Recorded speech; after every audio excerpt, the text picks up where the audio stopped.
Bom dia a todas e todos, e para usar a saudação inaugurada pela Valdileia na posse dos diretores, e a todos aqueles que não se enquadram nessa classificação binária. Então, enfim, é um prazer. Eu queria agradecer muito a presença de todos aqui nesse evento e, dando continuidade, eu vou falar do meu campo específico, por além da coordenação executiva. Mas quero dizer que vocês vão ouvir falar, eu vou falar, é parte da contribuição de 3 dessa mesa, que contribuíram desde na primeira etapa do trabalho, Calu, Luciano até hoje, trabalhos feitos pelo IBGE, particularmente o grupo Tadeu Cidário, Mônica O'Neill e Maurício, colegas do IPEA também contribuíram do ponto de vista do financiamento. Quer dizer, o que eu vou falar, só uma pequeníssima parte da minha autoria, ou muito mais recorrente do meu papel de coordenação. Eu queria fazer esses créditos, porque é muito importante saber que vocês vão ver coisas aí que não são propriamente da minha autoria ou de qualquer coisa. Bem, e como ontem e hoje, aqui, tanto Cris quanto, de certa forma, o Maurício falaram sobre a questão da prospecção, de pensar o futuro, eu normalmente abro com a minha fala, eu tirei essa lâmina, mas vou ler a citação que inspirou e inspira a iniciativa Brasil Saúde Amanhã na sua versão inicial do Brasil 2030, que é uma citação de um pensador político italiano, que muitos conhecem, chamado Antonio Gramsci, que escreveu essa observação dentro da prisão, portanto, mais pertinente a observação que ele faz, porque estava numa condição, em muitos sentidos, aparentemente muito mais adversa do que a que nos enfrentamos hoje, né, aqui no Brasil. Mas, enfim, então ele dizia, nessa situação, que a questão da previsão, né, quer dizer, então eu acho que isso é inspirador e eu queria gastar tempo compartilhando ela e perder tempo, digamos, de algumas lâminas que eu apresentarei. E vou ler com calma, né? Ele diz que prever significa somente ver o presente e o passado enquanto movimento. Quer dizer, prever é ver o presente e o passado enquanto movimento. Ver bem, isto é, identificar com exatidão os elementos fundamentais e permanentes no processo. Pensar o futuro é ver o presente. Prestem bem atenção nessa. No entanto, é absurdo pensar numa previsão puramente objetiva. Ele coloca a aspeia objetiva. Quem faz previsão tem, na realidade, um programa que deve ser levado ao triunfo. E a previsão é exatamente um elemento básico desse triunfo. Somente na medida em que o aspecto objetivo da previsão é ligado a um programa, este adquire objetividade. Porque somente a paixão aguça o intelecto e ajuda a tornar mais clara a intuição. Segundo, porque, sendo a realidade a aplicação da vontade humana à sociedade das coisas, prescindir de qualquer elemento voluntário ao calcular somente a vontade dos outros como elemento objetivo do jogo geral, mutila a própria realidade. Então, essa é uma inspiração, quer dizer, é a ideia. Quando nós falamos prospecção, eu tenho insistido, não nos filiamos a nenhuma escola, nem nada, né? Então, passando aí, então, feita essa introdução, meu tema aqui é olhar especificamente a questão da organização dos cuidados. Novamente, nessa meia hora que eu tenho aqui, agora reduzidos a 25 minutos, eu não vou percorrer toda a complexidade da organização dos cuidados, mas vou tomar alguns pontos que eu julgo prioritários e que um pouco orientam o desenho atual e a perspectiva futura da organização dos cuidados. Também é desnecessário dizer que os objetivos do desenvolvimento sustentável têm relações fortíssimas, como vimos no dia de ontem e hoje, agora, tanto pela fala da Cristiane quanto do Maurício, tem interrelações entre si, interbricações, e que não podem ser reduzidos ao objetivo 3. Eu, entretanto, o Saúde Amanhã tem esse objeto, eu tenho, quer dizer, o foco central, digamos, que organiza, embora eu tenha que dar conta do conjunto dos outros elementos, o que organiza é o sistema de fato, o sistema de cuidado. Quer dizer, toda a reflexão que eu vou fazer aqui é em cima exatamente, não do objetivo, nem sequer do objetivo 3 na sua totalidade, que é saúde de qualidade, assegurar uma vida saudável e promover o bem-estar para todos em todas as cidades. Quer dizer, esse é o objetivo 3, que guarda essas relações. Eu vou centrar na tradução que nós adotamos, e ainda no acordo de 88, mencionado aqui pela Cristiane com muito vigor, que é o nosso artigo programático, e que é o artigo 196 da Constituição, que ainda não foi revogado, digamos, pelo menos na sua formulação. Eu aprendi com o Bobbio, o Norberto Bobbio, também outro italiano, um jurista muito conhecido, italiano, pensador, filósofo do direito, em que ele dizia que a primeira coisa imprescindível para se conquistar o direito é o enunciado desse direito. Quer dizer, sem a capacidade de enunciá-lo, o enunciado, ele fala isso na comemoração da Declaração Universal dos Direitos Humanos, é o passo primeiro. Esse artigo continua enunciando, apesar de várias deturpações, e algumas delas nós veremos. Então, a saúde como direito, a sua garantia mediante políticas sociais e econômicas, e o meu tema é o verde, que corresponde ao tema do verde, ao acesso universal e qualidade às ações de serviço para sua promoção, proteção e recuperação. Quer dizer, basicamente, eu vou estar olhando aqui ações e serviços de saúde.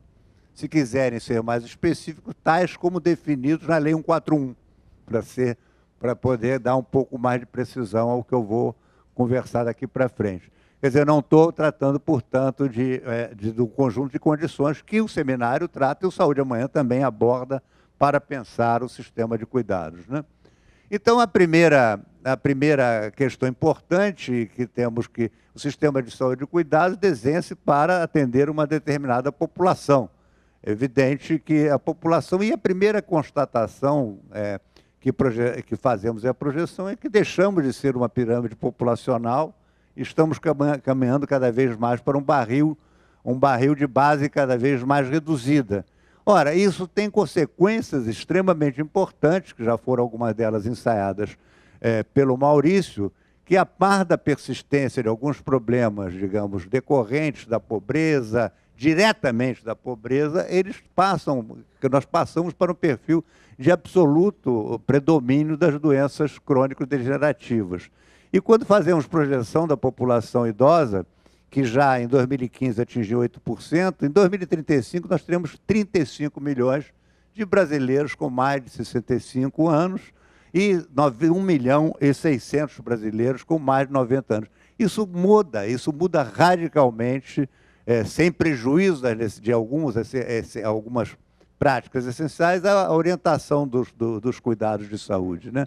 Essa alteração profunda no perfil de maior mortalidade, a par do que Maurício já tratou, ela implica um paradigma que nós, tanto eu quanto o Maurício, quando começamos a estudar epidemiologia, que é o nosso grande patriarca, ensinava, por conta da mudança do perfil de maior mortalidade na Inglaterra, né, e que muda-se o paradigma da cura para o cuidado. Quer dizer, as doenças não têm mais cura. As doenças, elas ocorrem e elas têm que ser cuidadas, da pré-concepção, hoje em dia, até a morte com dignidade. Então, isto é um tema que realmente entra no sistema de cuidado. E eu vou eu vou pontuar isso, e isso também é tratado de maneira inequitativa, inigual e extremamente importante. O significa, a consequência disso, que as pessoas, em uso contínuo de cuidados, aumenta terrivelmente a população que está sempre sendo cuidada. Você não erradica problemas de saúde, você não erradica mais problemas de saúde. Ao não erradicar problemas de saúde, também você muda o paradigma tradicional de Level Clark. Por mais que a atenção básica, a atenção primária, ela tenha seu nível, digamos, de resolutividade, de controle de determinadas consequências de um conjunto de condições que são sensíveis à intervenção, a intervenção nessas condições simplesmente desloca. Dado que, como o Maurício demonstrou, nós vamos morrer um dia, quer dizer, sempre as condições continuarão aparecendo. E faz com que, a par da atenção primária, nós precisemos da neurocirurgia, dos cuidados psiquiátricos, nós precisamos dos cuidados prolongados, nós precisamos da cirurgia cardíaca, nós precisamos do stent, precisamos das UTIs neonatal para poder fazer um bebê de 400 gramas sobreviver. E, portanto, também muda, ao mesclar os cuidados de saúde com os cuidados sociais, aumentam também as necessidades de cuidados profissionais. Não há mais aí, do ponto de vista da profissão, o cuidado não só de um único médico, quer dizer, a ilusão do médico de família, ele tem seu nível de aplicação, mas mais e mais outros tipos de médicos são necessários, inclusive para apoiar o programa de saúde da família, como também enfermeiros, fisioterapeutas, cuidadores, outros profissionais comunitários passam a ser absolutamente essenciais. E ao aumento de idosos na população, que leva à necessidade de repensar e, eventualmente, reinstituir espaços institucionais de longas permanências, de um lado, e de outro, com aumento de integração de um sistema de apoio a serviços de suporte comunitário. Eu uso como exemplo muito a situação de uma pessoa que tem um derrame, tem um acidente vascular cerebral, que vai necessitar os cuidados imediatos de emergência, dos serviços onde haja tomografia, eventualmente ressonância nuclear magnética, os cuidados do neurocirurgião, e que depois, se não tiver alguém que leve comida aqui no Manguinhos para ele vai morrer porque não teve alimentação, ou vai fazer escaras ou fazer uma pneumonia porque não teve uma recuperação comunitária. Quer dizer, muda completamente a lógica do sistema de cuidados, que a cada momento, todo e qualquer nível de cuidado é necessário. Num determinado momento, existe uma probabilidade de que um cuidado de diversos, diferentes graus de complexidade seja necessário. E, finalmente, uma questão que é para alguns controversa, mas se você colocar o gasto, chamando ao longo da vida, não é controverso mais, que é o aumento dos gastos com média e alta complexidade. Eu uso esse exemplo aqui, aliás, o Paulo Gadelha gosta muito dele, né? Que o gráfico em vermelho é um sujeito que quebrou alguma coisa lá pelos 30 anos, teve um infarto aos 65 e morreu do infarto. Aquela curva, a área daquela curva em vermelho é o gasto, a intensidade de serviço, pode ser monetarizado ou não, faça qualquer cálculo, a intensidade. Mas se ele sobreviveu ao infarto e for ter depois um câncer, que é o primeiro pique lá adiante na vida, e depois um derrame que o leva à morte aos 95 anos, vocês podem ver que a intensidade, a quantidade de cuidados de saúde ao longo da sua vida foi muito maior. Entretanto, esse cidadão adota políticas preventivas, não fuma, fez uma dieta saudável, ele vai abolir aquele pique do infarto, se ele não morrer, vai abolir a morte, mas não vai reduzir aquela área que foi amputada da curva, é inferior à área que permanece ativa pelo seu prolongamento. Então, é tolice dizer que prevenção é bom porque vai diminuir o custo. Prevenção é bom porque faz com que as pessoas vivam mais tempo em boas condições de saúde e vivam com mais conforto e qualidade de vida, né? Bem, e a consequência fundamental é que apenas a mudança na estrutura demográfica, sem alterações tecnológicas e epidemiológicas significativas para o Brasil, essas contas nós fizemos para o Brasil, significa, em 20 anos, um incremento de gasto da ordem de 38% nos cuidados de atenção à saúde. Então, prevenir é caro, né?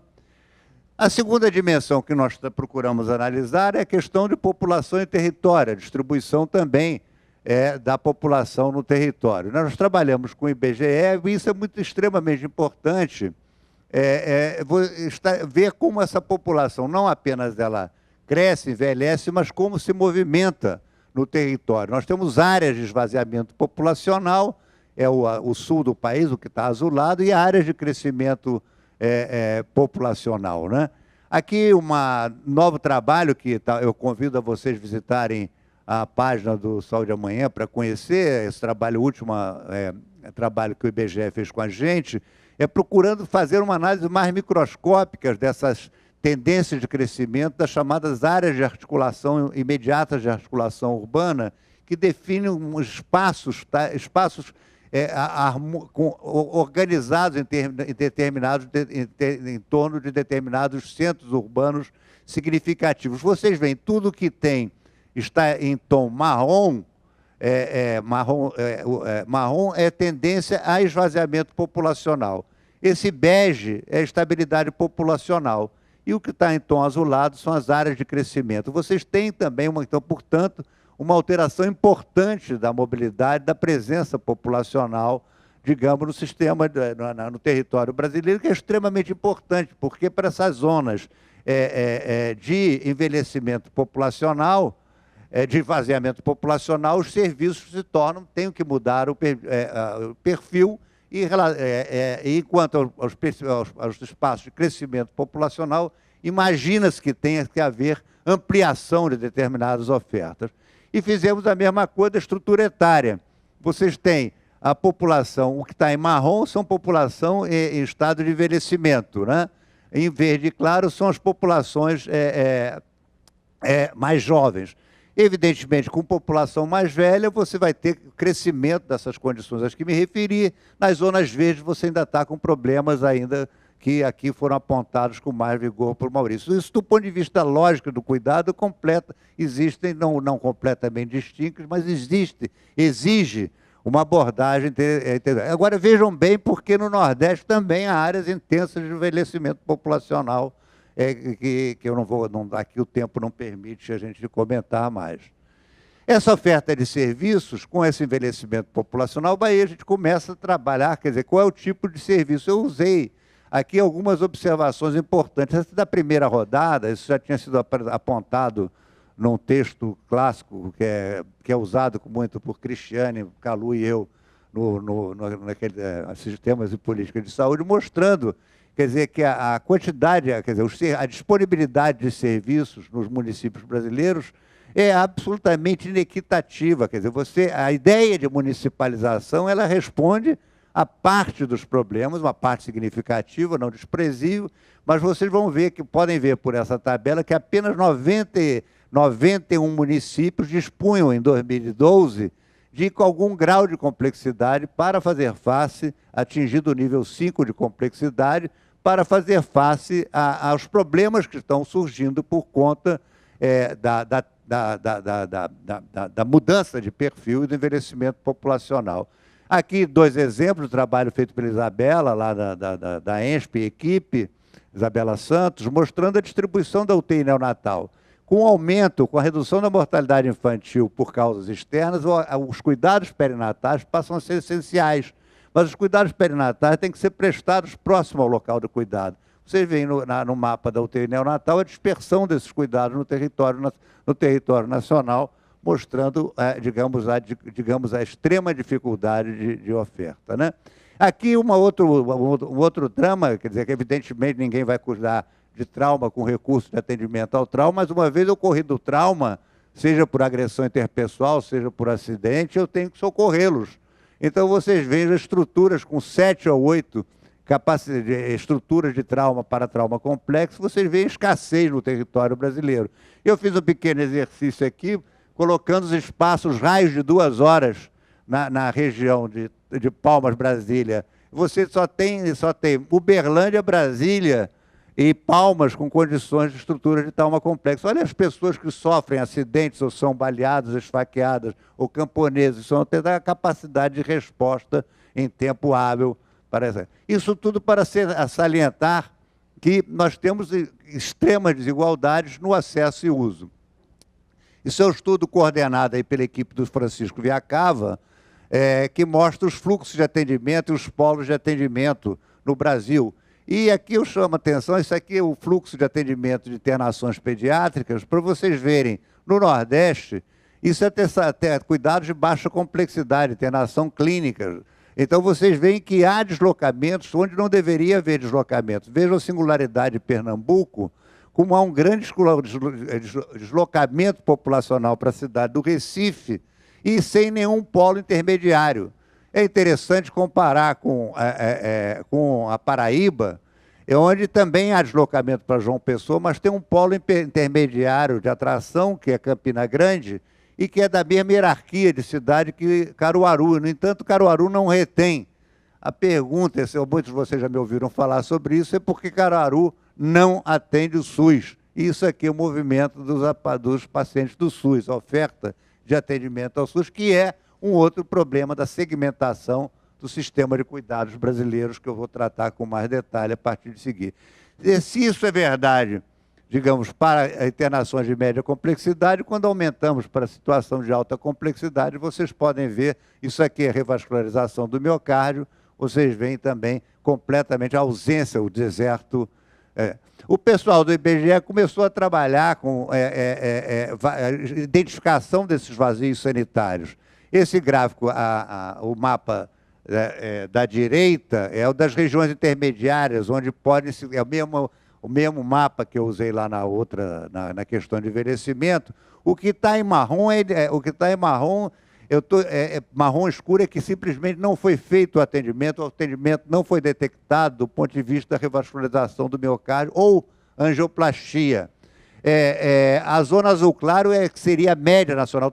Não estou tendo nenhum parâmetro, exceto aquele da média Brasil com o média ideal. Então, vocês veem nitidamente no deserto a desigualdade territorial que existe no Brasil. A UTI neonatal, mesmo quadro, vai se repetir com a UTI neonatal na distribuição territorial. Isso é o pequeno exercício dos raios de 2 horas, né? E chegando agora na questão dos gastos e financiamento, nós temos, como vocês sabem, esse quadro é só para retomar, muitos de vocês já, eu estou procurando não falar o que já é conhecimento, nós temos no Brasil uma relação público-privada de gasto extremamente inequitativa, porque é uma participação extremamente elevada do gasto privado em relação ao gasto público. O nosso perfil público-privado, com toda a política de SUS, é pior do que os Estados Unidos da América do Norte.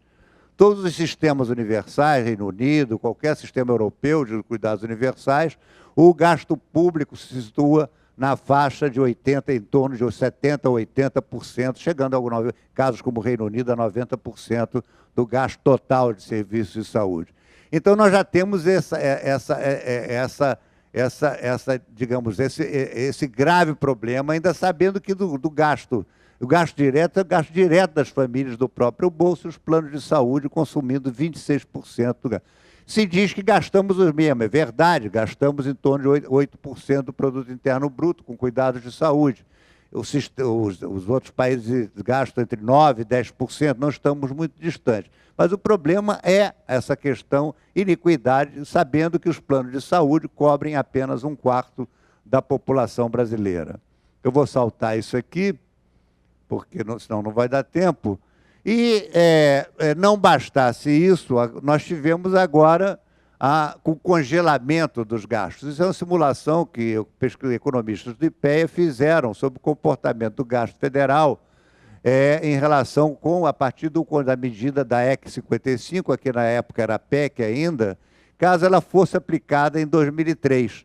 Então, nós passaríamos de 1,6%, o gasto federal só aqui, que também vocês podem ver pelo que o Rio de Janeiro está fazendo, que eu posso projetar isso para estados e municípios.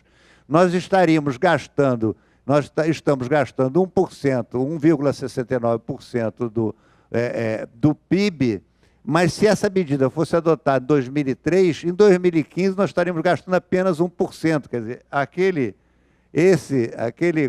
quadro aqui aumentaria, portanto, a participação do gasto privado. Se nós fizermos a projeção, eles fizeram também a projeção para o futuro, se o PIB, a curva de cima, se o PIB não crescer, se o produto interno bruto crescer 0% durante, aí nós continuaremos no 1,65%. Entretanto, vamos supor que a economia cresça, portanto, sejamos capazes de repor iniquidades, sejamos capazes de repor políticas sociais que estão sendo amputadas, não poderemos fazê-lo, porque a medida nos implicará, nós teremos uma redução na participação do PIB, fazendo com que aumente, portanto, aquela participação do gasto direto. Eu trouxe aqui, só para vocês terem uma ideia da dimensão, isso são as receitas dos planos e operadoras de saúde de 2016, que foi, para vocês verem, que no período de 2010 a 2016, enquanto os recursos do SUS cresceram 17%, as receitas das operadoras de plano de saúde cresceram 47%, para atender 25% da população. E 161 bilhões foram a receita dos operadores. O orçamento do Ministério da Saúde executado em 2016 foi da ordem de 107 bilhões de reais. Quer dizer, já a receita das operadoras já ultrapassa o gasto com o Ministério da Saúde. E aí um dado que eu também trago para mostrar essa iniquidade também, mesmo nos segmentos privados, vocês têm as diversas modalidades de seguro de saúde e uma estimativa do custo do episódio médio de internação, mostrando que ela varia de R$18 mil nos seguros no plano individual, R$18 mil para uma média de 5 mil com estratificação entre as diversas modalidades. E que foram, em 2012, 18 vezes superiores ao gasto do SUS. Evidentemente que não se pode atribuir isso a simples questões de hotelaria. Não se pode atribuir contra a hotelaria conforto. Evidentemente, nós temos problemas de cuidado.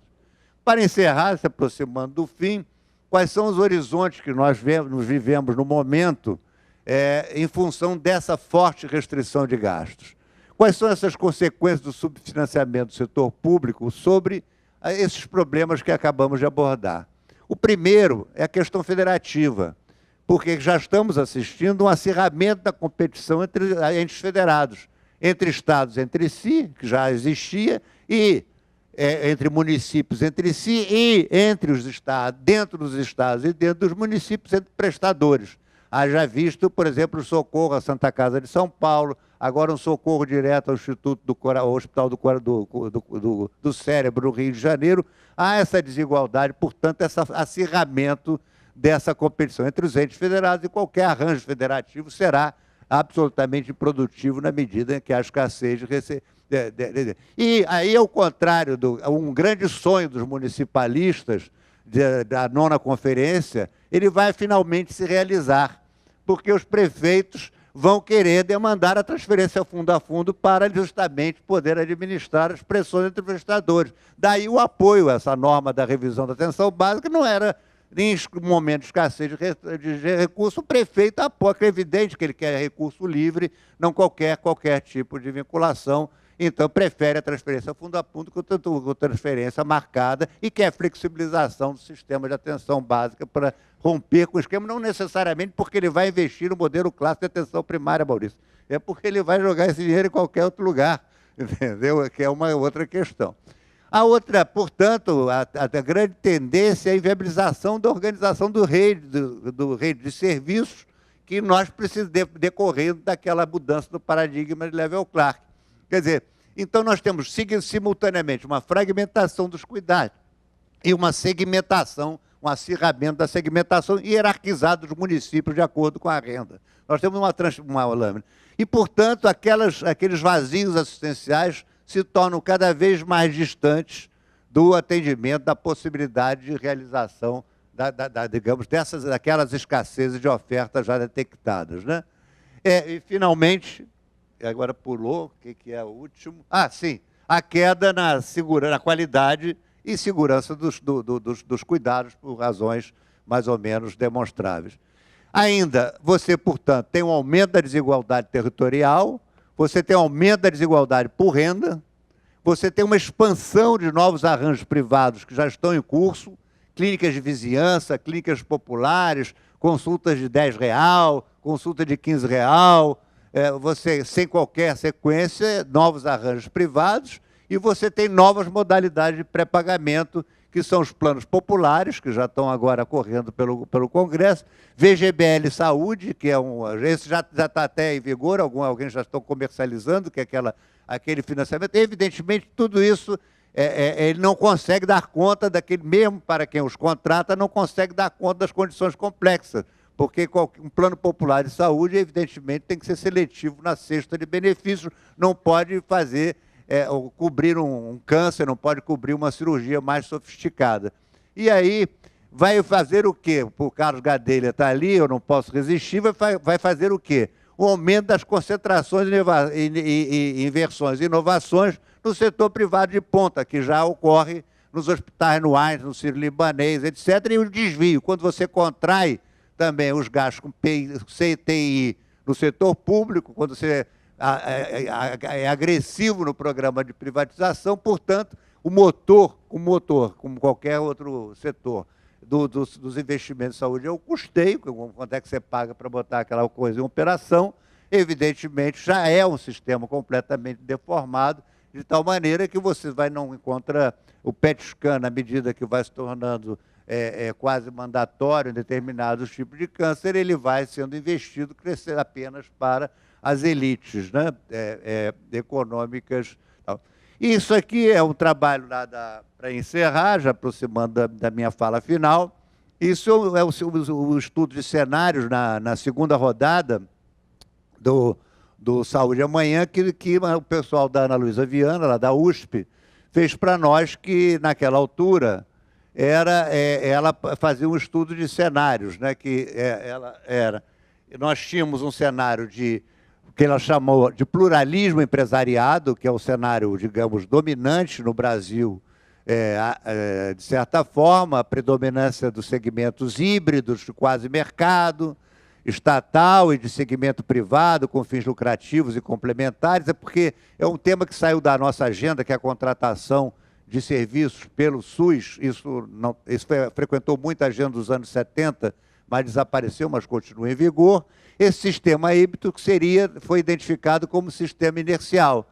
E entendendo que o desiderato constitucional, o desiderato do artigo 96, requereria que nós precisássemos, no mínimo, caminhar, numa perspectiva de 20 anos, para o cenário de um pluralismo integrado, que é o cenário 2, que era esse cenário aqui, o pluralismo integrado, quer dizer, preponderância da institucionalidade estatal, sob a égide do direito público, universalidade integral, governança, etc. E o que nós estamos assistindo hoje já é o cenário 3. Já é o cenário 3. Não é o cenário 3, não, como a Cris chamou a atenção, é o cenário que nós consideramos pessimista, que está em pleno vigor, e, portanto, a possibilidade de chegarmos ao cenário 1 certamente, no mínimo, requererá um plebiscito revogatório, né? Que revogue todas as medidas, que nos retorne, pelo menos, as condições iniciais, ou promova-se um salto revolucionário do cenário 3 para o cenário 1, ou teremos que recompor, digamos, mais do que uma década perdida. Infelizmente, para terminar com uma nota, já encerrando, já 33 minutos que falo, eu queria encerrar com o Gustavo, ontem na sua fala falou, mas eu queria chamar a nossa reflexão para um certo assombramento, e como se disse hoje, para que nós consigamos passar da resistência para a insurgência, eu já usei essa palavra, esse slogan ontem à noite, as palavras iniciais da crônica do Cacá Diegues, chamado Seleção Natural. Começa assim: na terceira década do século XXI, o mapa do genoma foi, enfim, integralmente decifrado. A manipulação das células humanas, sobretudo as células-tronco, que já vinha sendo utilizada para reverter processo de degeneração física, passou a substituir os medicamentos e servindo para curar todas as doenças e a maior parte dos aleijões. Com o tempo, a nova medicina permitiu não só o aperfeiçoamento da vida, e prevenindo, como também sua maior extensão, prevenindo males e protegendo o próprio organismo humano de vírus e bactérias.